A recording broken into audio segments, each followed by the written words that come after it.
سیدہ فاطمہ الزہرا، عظیم ماں کی عظیم بیٹی، جن کا ذکر ہم نے پچھلے جمعۃ المبارک کو کیا۔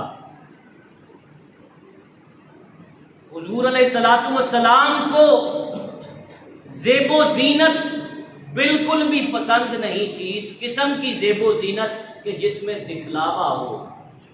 حضور نے اپنی اولاد کی تربیت سیدہ خدیجہ الکبریٰ کے ذریعے کی، اور کیسی تربیت کی میں آپ کو پچھلے جمعے بتا چکا کہ سیدہ فاطمہ الزہرا سلام اللہ علیہا اتنا کام کیا کرتی کہ ہاتھوں پہ چھالے پڑ جاتے، بلکہ ہاتھوں میں کٹ کے نشان پڑ جاتے۔ کسی نے سیدہ کائنات سیدہ فاطمہ الزہرا کو بتایا کہ آپ کے ابا جان مسجد نبوی میں بیٹھے مال غنیمت تقسیم فرما رہے ہیں، مال غنیمت کے ساتھ ساتھ کچھ غلام بھی آئے ہیں، وہ غلام بھی تقسیم فرما رہے ہیں، لہذا آپ اتنا کام کرتی ہیں، جائیے اپنے ابا جان سے کہیے کہ وہ آپ کو ایک آدھ غلام دے دیں تاکہ آپ کے کام تھوڑے سے بٹ جائیں۔ سیدہ کائنات سیدہ فاطمہ الزہرا سلام اللہ علیہا حضور علیہ السلام کے پاس آئیں، لیکن شرم اور حیا کے مارے کچھ کہہ نہ پائیں۔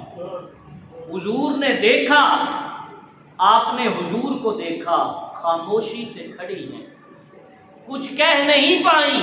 حضور جب سب کچھ تقسیم فرما چکے تو پھر حضور نے سیدہ کائنات کی طرف دیکھا اور کہا، فاطمہ بیٹا کسی کام سے آئی تھی؟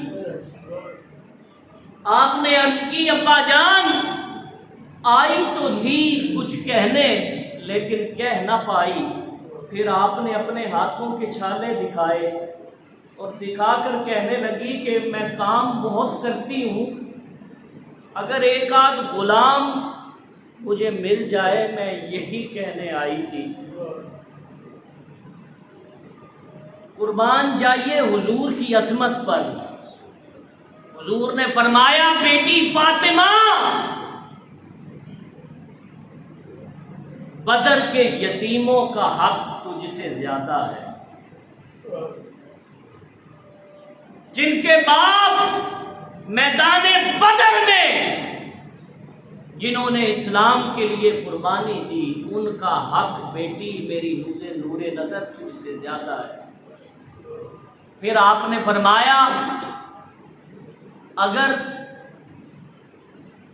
تو چاہے تو میں تجھے ایسی چیز نہ بتاؤں کہ جس سے تجھے غلام کی حاجت ہی نہ رہے۔